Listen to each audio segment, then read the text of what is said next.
শুভ দুপুর বন্ধুরা। তোমাদের নিশ্চয়ই প্রত্যেকেরই খাওয়া দাওয়া প্রায় হয়ে গেছে। আজকে রবিবার, আমার একটু দেরি হয়ে গেল, কারণ রবিবার দিন রান্না বান্না ছাড়াও অনেক কিছু কাজকর্ম থাকে যেগুলো আমাকে ছাড়তে হয়, কারণ অন্য দিন তো আমার স্কুল থাকে, তাই জন্য আমি সেই কাজগুলো করতে পারি না। তো যাই হোক বন্ধুরা, আজ তোমাদেরকে বলেছিলাম আমি কি কি রান্না করেছি সেটা তোমাদের সঙ্গে শেয়ার করব। তো দেখো, প্রথমেই আমি এখানে শাক ভাজা করেছি, আর বিনস আলু ভাজা করেছি,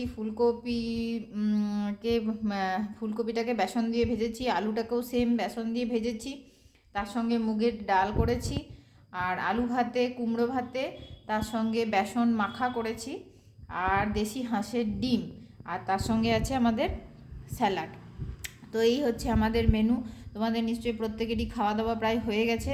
আমি এবং আমার ছেলে দুজনে চলো এবার খাওয়া দাওয়াটা সেরে ফেলি। তোমরাও যার যার খাওয়া হয়নি তারা তারা খাওয়া দাওয়া সেরে ফেলো। তো তোমরা প্রত্যেকেই সুস্থ থাকো, ভালো থাকো। আবার আমি তোমাদের কাছে ফিরে আসবো।